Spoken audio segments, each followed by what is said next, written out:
वृक्ष नाही वेल नाही रोप नाही कोंब नाही, वृक्ष नाही वेल नाही रोप नाही कोंब नाही, पावसाळे संपल्यानं पावसाचा थेंब नाही, हे कसे मुरदाड पक्षी ही कशी लाचार गुंगी, रान सारे पेटले पण एक साधी बोंब नाही, रान सारे पेटले पण एक साधी बोंब नाही.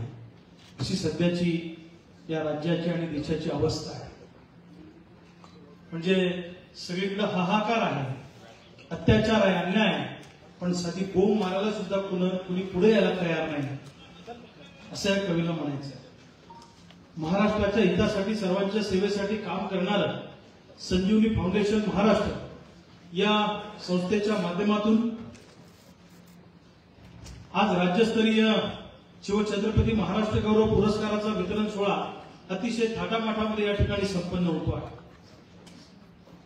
या कार्यक्रमाला विचार मंचावर उपस्थित असलेले कामगार नेते तथा मुंबई मित्र वृत्तपत्र समूहाचे संपादक, ज्यांचं नाव मी सातत्यानं ऐकत असतो, ज्यांना भेटण्याचा पहिल्यांदाच मला योग आला, असे माननीय अभिजितजी राणे साहेब, आमचे दुसरे मित्र छावा क्रांतीवीर सेनेच्या माध्यमातून या राज्याच्या कानाकोपऱ्यामध्ये मराठा आरक्षणाचा प्रश्न असेल, शेतकऱ्यांचा प्रश्न असेल, तरुणांचा प्रश्न असेल, अतिशय आक्रमकपणे लढा उभारणारे नाशिक जिल्ह्याचे सुपुत्र माननीय करणभाऊ गायकर, ज्यांना पुरस्कार पण आपण सगळ्यांनी आज दिला.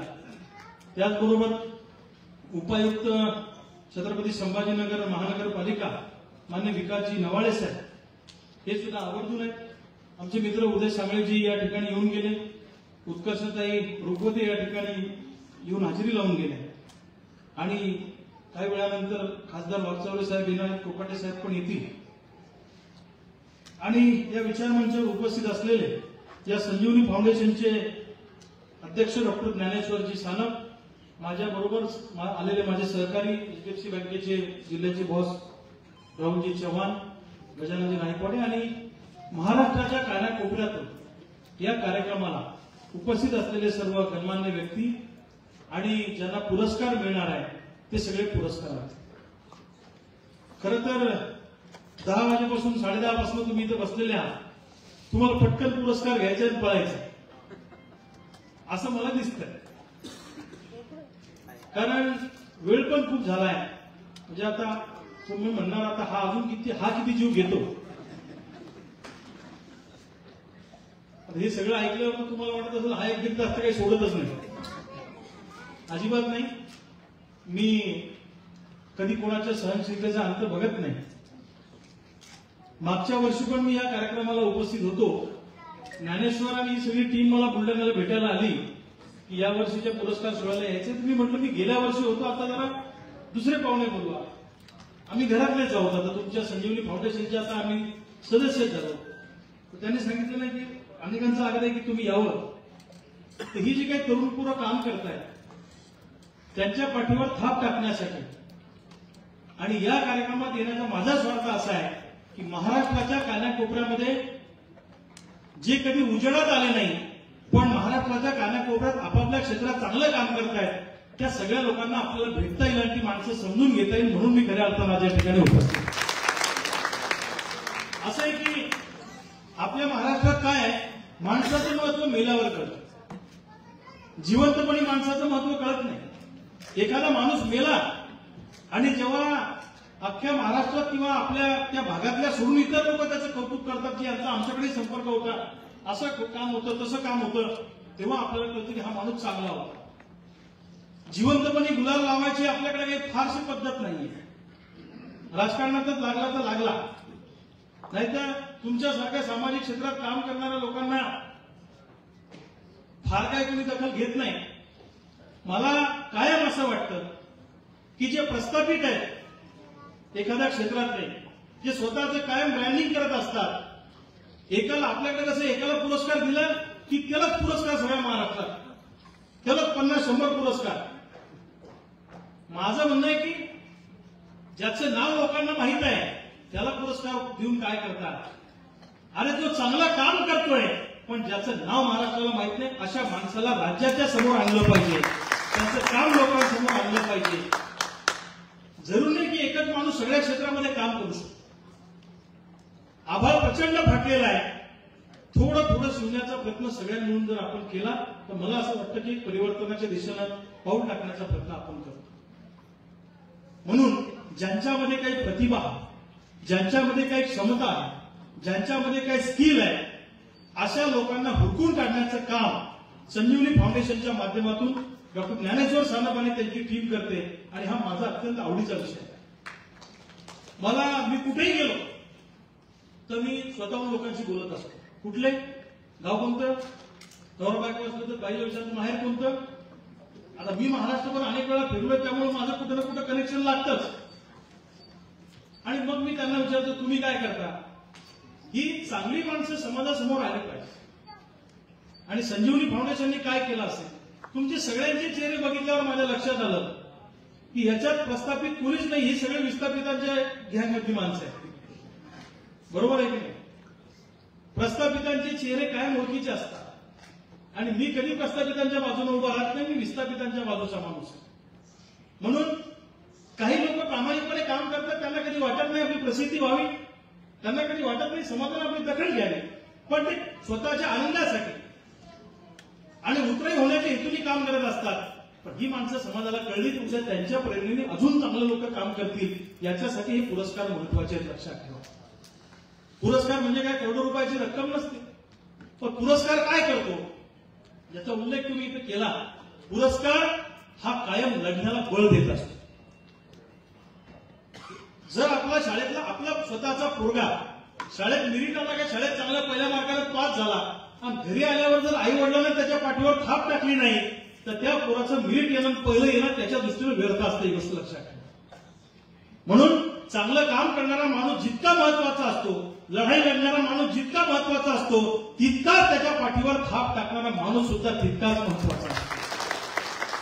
म्हणून लक्षात घ्या, चांगलं काम करणाऱ्या तिथं शिव छत्रपतींचं उदाहरण मला वाटतं तुम्हीच दिलं, नवाळे साहेब तुम्हीच दिलं. तर चांगलं काम करणाऱ्या माणसाच्या पाठीवर थाप टाकणं आणि याच्यासाठी हा सगळं हे उभं करणं, हे काय कोणाला वेळ नाही. आता प्रत्येक जण घाईत आहे. पण ज्ञानेश्वर त्यांची सगळी टीम, मी मागच्याच आठवड्यात ज्ञानेश्वरच्या साखरपुड्याला येऊन गेलो. लग्नापेक्षा जास्त गर्दी साखरपुड्याला होती. लग्न अजून व्हायचंय. एवढी माणसं जोडली म्हणजे माझी आई शेतात काम करते, माझे वडील शेतात काम करतात. मी आर्थिकदृष्ट्या अत्यंत गरीब घरातला पोरगा आहे. कपड्यावर जाऊ नका, मला जरा कपडे चांगले घालायची सवय. आणि मी वयाच्या 18व्या वर्षापासून चळवळीमध्ये आलेलो आहे. पॅरलली ग्रॅज्युएशन केलं, पण माझ्या डोक्यात ते शाळेपासूनच अन्यायाच्या विरुद्ध लढणं. पण मी एका अर्थाने खूप श्रीमंत आहे. माझ्या सातबाऱ्यावर खूप मित्र परिवार आहे. त्या अर्थानं माझा सातबारा खूप श्रीमंत आहे. मला मित्र जोडायला आवडतात, माणसं जोडायला आवडतात. माणसाच्या आयुष्याचं खरं गमत किंवा तुम्ही आयुष्यात काय केलंय कधी कळतं माहिती आहे. आपल्या मृत्यूनंतर आपली बातमी जेव्हा समोरच्याच्या कानावर जाते, एखाद्याच्या मृत्यूची बातमी, तेव्हा पहिली प्रतिक्रिया जी उमटत असते ना, ती खरी श्रद्धांजली असते. बाकी हॉलमधल्या श्रद्धांजल्या खोट्या. अमुक अमुक माणूस गेला, अरे वाईट झालं, कसं काय गेला, खूप चांगलं काम होतं समाजामध्ये त्या माणसाचं. जर त्या दिवशी लोकांनी चूल पेटवली नाही आपल्या घरामध्ये तर समजून घ्या की तुम्ही चांगलं काम केलं. अमुक अमुक माणूस गेला बरं झालं, उशिरा गेला, लय काड्या करत होता लोकांचे. समजून घ्या आयुष्यात तुम्ही काही केलं नाही. आपल्या मृत्यूनंतर आपल्या पुढच्या पिढीने आपल्याबद्दल 4 गोष्टी चांगल्या सांगितल्या पाहिजे. आणि आपल्या मुलांना, आपल्या नातवाला, आपल्या आजोबाचा, आपल्या बापाचा ठिकठिकाणी जगताना अभिमान वाटावा असं काम आपल्या आयुष्यामध्ये असतं. इतिहास म्हणजे काय, फक्त का पुस्तक लिहिलं म्हणजे इतिहास आहे का. अरे मौखिक दृष्ट्या आपणही सांगतो आमचे आजोबा लय डेंजर होते, असे होते, असे दानशूर होते, तसे दानशूर, म्हणजे इतिहासच आहे. पुढच्या पिढ्यांसाठी आपलं जगणं हे कायम प्रेरणादायी असलं पाहिजे. आता आम्हाला लोक काय म्हणतात, हे तुमचे पुणे मुंबईचे लोक भेटले की आम्हाला काय म्हणतात, हे इमानदारीने काम करून तुम्ही सडताय, लोक तिकडे पैसे कमवतायत, तुम्ही बघा मरमर करत तिकडं. मुंबई पुण्याचं कल्चर जरा वेगळं आहे ना. म्हणजे त्या मुंबईत ते आम्हाला मूर्खात काढतात. हे इमानदारीने काम करणं, वर्गणी करून सगळं उभं करणं, तुमचं नाव आहे, तुम्ही पैसे कमवू शकता. आम्ही काही त्याच्यात त्या भानगडीत जात नाही. पण काय माझ्या डोक्यात एक आहे, आता या हॉलमध्ये आपण बसलोय, या हॉलमध्ये जर का समजा आपण अंधार केला आणि कुणीतरी एखादा माणूस पंथी घेऊन बसलाय, सगळ्यांचं लक्ष कुठं जाईल? बोला तुम्ही मोकळेपणे बोला ना, मी काय जबरदस्ती भाषण करतो तुमचं, पंथीकडे जाईल का नाही? मग आज या राज्यामध्ये चित्र काय? सर्वसामान्य माणसाला सिक्युअर वाटतं का? प्रत्येकाला राजकीय लोकांची चीड निर्माण झाली आहे, या व्यवस्थेची चीड निर्माण झाली आहे. मग अशा अंधाराच्या परिस्थितीमध्ये, भ्रष्टाचारमय परिस्थितीमध्ये मला सांगा, 100 दारुडे एका ठिकाणी बसले, त्यातले 98 लोक दारू पितात का 99 लोक दारू पितात? एकच बिन दारूवाला आहे, तर ते 98 लोक त्यांना नाव ठेवले की दारू पितायत, हे मूर्ख आहे. पण तुमचं लक्ष बिना दारू पिणाऱ्याकडे जाईल. तसं या सगळ्या अंधकारलेल्या या सगळ्या परिस्थितीमध्ये जर इमानदारीची पंथी घेऊन आपण निघालो तर एक दिवस समाज आपल्याला डोक्यावर घेईल. कारण इमानदार माणसाचं समाजाला महत्व. तुमच्या घरी लवकर पाहिजे, तुम्ही असे ऍड देता का पेपरला, अत्यंत बदमाश, अत्यंत चोरटा? तुम्हाला बी इमानदार लवकर पाहिजे. समोरच्यानी तुमच्याशी इमानदारीने वागावं असं तुम्हाला वाटतं, पण मी मात्र कसाही वागलो तर चालेल. मला एखाद्याचा फोन आला, कुठे आहे? तर मी आहे सिन्नरमध्ये. मी सांगितलं मी आहे मुंबईत, आणि त्याला कळतंय मी इथं आहे. मी खोटं बोलून मोकळा झालो. त्याला वाईट वाटलं की हा माणूस आपल्याशी खोटं बोलला. पण जेव्हा मी त्याला फोन केला आणि तो माझ्याशी खोटं बोलला तर मला रात्रभर झोप लागत नाही. महात्मा गांधी प्रत्येकाला पाहिजे. सत्य, अहिंसा, प्रेम हे प्रत्येकाला पाहिजे, पण ते तुमच्यातले दुसऱ्यात. खरं बोलावं पुढच्यानी, मी खोटं बोललो तर चालेल. मी एखाद्याच्या कानाखाली मारली तर चालून जाईल, मला राग आला होता तेव्हा, पण समोरच्यानी मारली तर ते मला चालणार नाही. प्रेम मित्रांनीच माझ्यावर करावं, मी मात्र करू नये. अशी जी काय भावना आपल्या सारख्याच्या मनामध्ये निर्माण होते, ती भावना ब्रेक केली पाहिजे आणि छान आनंदाने आपल्याला राहता आलं पाहिजे असं मला वाटतं. कोणाला कदाचित माझं बोलणं वेगळ्या पद्धतीनं कोणी वाटत असेल. मी खूप सामान्य घरातला पोरगा आहे, मी काही तत्वज्ञानाचे डोस तुम्हाला पाजणार नाही. माझ्या एवढे शेतात जातात, एकदम मी खूप सामान्य कुटुंबातला आहे. तुम्ही आता ती क्लिप बघितली, त्यांनी कुठून शोधून काढली मला माहित नाही. पण निवडणुकीमध्ये एखादा पक्ष असल्याशिवाय निवडणूक लढता येत नाही. पक्षच लागतो आणि मोठाच लागतो. मी एकमेव माणूस होतो, बुलढाण्याची लोकसभा लढलो या वेळेला बुलढाण्यातून. मी लोकांना सांगितलं, तुमच्या आग्रहास्तव मी निवडणुकीच्या मैदानात उतरतो आहे. मी लोकसभेची निवडणूक लोकांच्या वर्गणीतून लढलो, 1 रुपया खर्च मी घरातून केला नाही. मला लोकांनी भरभरून दान दिलं, म्हणजे नुसते पैसे दिले नाही तर मला 2.5 लाख मतं लोकांनी दिली. थोडक्यात माझा पराभव झाला. माझं स्पष्ट म्हणणं असं आहे की एखादं काम तुम्ही इमानदारीने आणि प्रामाणिकपणे करत असाल, तुमचं इंटेन्शन जर त्या कामातलं क्लिअर असेल तर समाज तुम्हाला डोक्यावर आणतो. मला मागच्या 3 वर्षापूर्वी बुलढाण्यातल्या पत्रकारांनी आणि साहित्यिकांनी पुढाकार घेऊन वर्गणी करून मला 31 लाखाची गाडी गिफ्ट केली, इनोवा. कृतज्ञता सोहळा घेतला बुलढाण्यामध्ये. पोपटराव पवार होते, कविवर्य विठ्ठल वाघ होते, सत्यपाल महाराज होते, राधेश्याम कांडक होते, ओमप्रकाश शेटे होते, संदीप काळे होते. यांच्या उपस्थितीमध्ये 5,000 लोकांच्या उपस्थितीत मला गाडी दिली. आणि त्या गाडीचं पूजन आमचा कार्यकर्ता वारला, त्याच्या विधवा पत्नीच्या हातून गाडीचं पूजन केलं. आपल्याला करत नाही तसं, पण आम्ही केलं. सांगायचं तात्पर्य असं, मला जी गाडी लोकांनी दिली, ही गाडी दिली म्हणजे हे माझ्यासाठी पद्मश्री पुरस्कारापेक्षा सुद्धा मोठा आहे. तिथून माझी जबाबदारी वाढली आहे, लक्षात घ्या.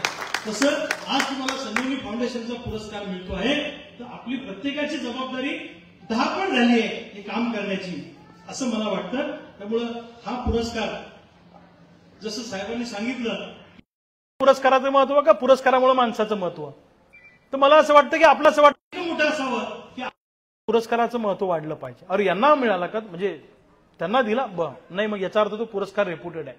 म्हणजे सांगायचं तात्पर्य असं, हे सगळं काम करताना इमानदारीनं आपण काम करत राहिलो पाहिजे.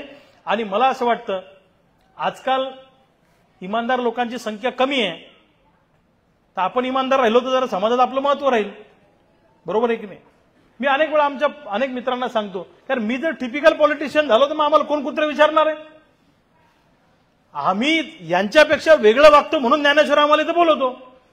आम्ही जर यांच्यासारखं वागलो तर हा कशाला बोलवलं गेलं, तर 50 नेते पडलेले आहेत. बरोबर आहे की नाही? म्हणून समाजामध्ये आपलं जगणं वागणं हे असं असावं की लोकांना त्याचा आदर्श वाटला पाहिजे, लोकांनी आपल्याकडून प्रेरणा घेतली पाहिजे. आणि प्रत्येक दिवस हा माझा आयुष्याचा शेवटचा दिवस आहे हे समजून जो माणूस जगतो ना तो 100% इतरांशी चांगलं वागतो. म्हणून मला असं वाटतं की या पुरस्काराच्या निमित्तानं इमानदारीचं रोपटं जे आपण लावलंय हे रोपटं मोठं केलं पाहिजे. तुम्ही चांगलं काम करताय, तुम्हाला पुरस्कार मिळालाय, अजून समाजात असे चांगले घटक असतील तर त्यांनाही पुढे आणा, त्यांनाही प्रमोट करा.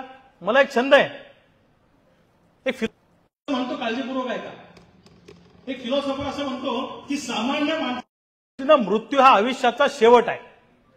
पण हे खरं नाही. मग खरं काय आहे? तुमच्यातली प्रतिभा, तुमच्यातलं कौशल्य, तुमच्यातलं स्किल, तुमच्यातलं अंगभूत कौशल्य याचा वापर न होणं अथवा ते गंजत ठेवणं हे मृत्यूपेक्षाही भयानक आहे. लक्षात घ्या. म्हणून आपल्यातली प्रतिभा फुलवण्याचं काम आपण केलं पाहिजे. आणि किंबहुना काही काही लोकांना आपल्यातल्या प्रतिभेची जाणीव नसते तर आपण त्याला त्याच्या प्रतिभेची जाणीव करून दिली पाहिजे की तू हे करू शकतोस, तू फक्त हिम्मत कर. समोरच्याच्या प्रतिभेला वाव करून देणं, ती प्रतिभा फुलवणं हे काम आपण केलं पाहिजे मला असं वाटतं. आणि भविष्य काळात सुद्धा मी ज्ञानेश्वर आणि त्यांच्या टीमला सांगेल की महाराष्ट्रातले असे सगळे रत्न तुम्ही हुडकून आणा. या राज्याला हे सगळे लोक माहीत झाले पाहिजे. हे तुम्ही सगळे जे पुरस्कारार्थी आहे ना तुम्ही डेडिकेटेड लोक आहात. एखादा विषय घेऊन तुम्ही खूप डेडिकेशनने काम करता म्हणून तुमची संजीवनी फाउंडेशन या ठिकाणी निवड केलेली आहे. मी तर आता हे पुरस्कार झाल्यावर मी तुम्हाला भेटणारच आहे. मी अनेकांना ते शाल टाकताना विचारलं तुम्ही कुठले काय. आता खरं तर ज्याला पुरस्कार मिळतो त्याची डॉक्युमेंटरी पाहिजे होती पण तो वेळ तुम्हाला कदाचित मेहनत झाला नसेल. तर ज्याला आपण पुरस्कार देतोय त्याचं काम लोकांना माहीत झालं पाहिजे ना. बरोबर आहे का चूक आहे? मग लोक एकमेकांशी संपर्क करतात, एकमेकांना भेटतात, एकमेकांना कोणाची तरी मदत होते, अशी ऋणानुबंध वाढतात. पण आता पुरस्कारार्थी पण बरेच आहेत, वेळेची पण मर्यादा आहे, त्याच्यामुळे कदाचित केलं नसेल. पण ते पुढच्या वेळी शक्य झालं तर करा. 4 पुरस्कार कमी द्या पण ज्याचा दिला, आता करण गायकरांना तुम्ही दिला, आता काही लोकांना यांचं काम माहित आहे, आम्हाला माहित आहे, पण यांचं काम लोकांना कळलं पाहिजे. हा माणूस कोण आहे तसं यांचंही काम लोकांना कळलं पाहिजे. त्यामुळं मला असं वाटतं की पुढच्या वेळी ही दुरुस्ती करावी अशी माझी अपेक्षा आहे. आपण सगळे मिळून, आपण सगळे विस्थापितांच्या टोळीतले आहोत, त्यामुळे आपण सगळे एकमेकाच्या संपर्कात राहू, एकमेकांना मदत करू. जिथं जिथं प्रत्येकाला मदत करता येईल ती मदत करण्याचा प्रयत्न आपण करू. आणि तुम्ही मुंबईचे आहात राणे साहेब, तुमचा दांडगा जनसंपर्क आहे, तुमचं मोठं नाव आहे, तर आमच्यासारख्या फाटक्या घरातल्या लोकांना मुंबईतही आधार देण्याचा प्रयत्न तुम्ही करा अशी तुम्हाला विनंती आहे. बरोबर आहे का चूक आहे? मी तुमच्या वतीनं बोललो बरं यांना. आमचा सगळीकडे मेळ लागतो पण मुंबईतच मेळ लागत नाही. बरोबर आहे का? मी खरं बोलतो का खोटं? ते मुंबईतले पुरस्कार सगळे भलत्याच लोकांना असतात ते पुरस्कार.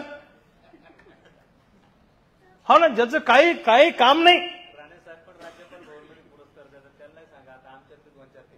नाही ते तर करतीलच आता 100%. पण ते पाहन तुम्ही दिल्ली मुंबईत अनेकांना पुरस्कार मिळतात त्याची नावं असे नावाजलेले लोक असतात, मोठे मोठे लोक. बरं त्यांच्या बायकांचं काहीच काम नसतं, तिला बी पुरस्कार आहे, ती त्याची बायको आहे म्हणून पुरस्कार आहे. आपण तिचं काही काम आहे का?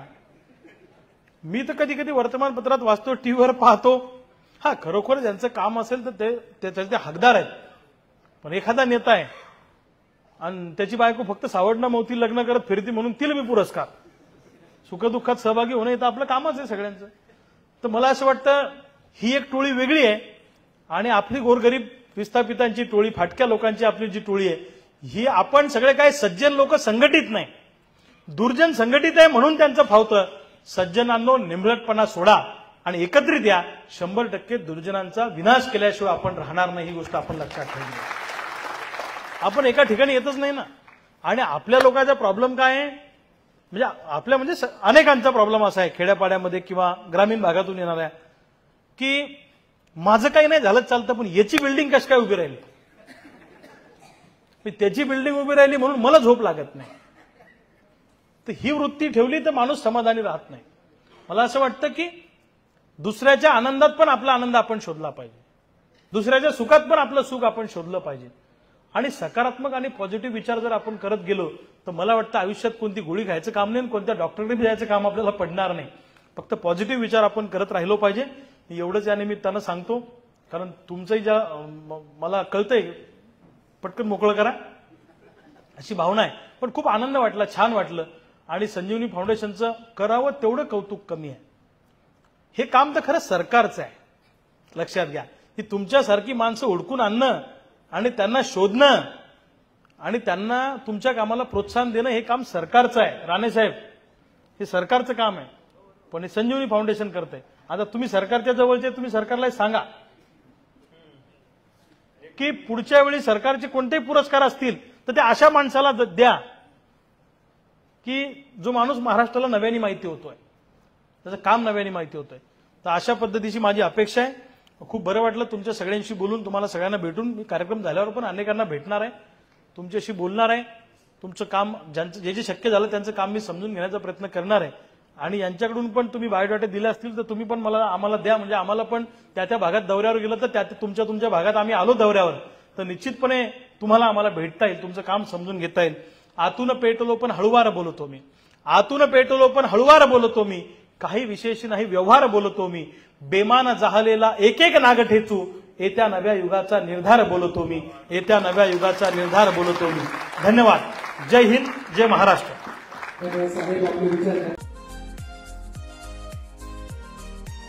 असे नवनवीन व्हिडिओ पाहण्यासाठी आजच कृषी चर्चा फेसबुक पेजला लाईक करा आणि व्हिडिओ आवडला असेल तर नक्की शेअर करा.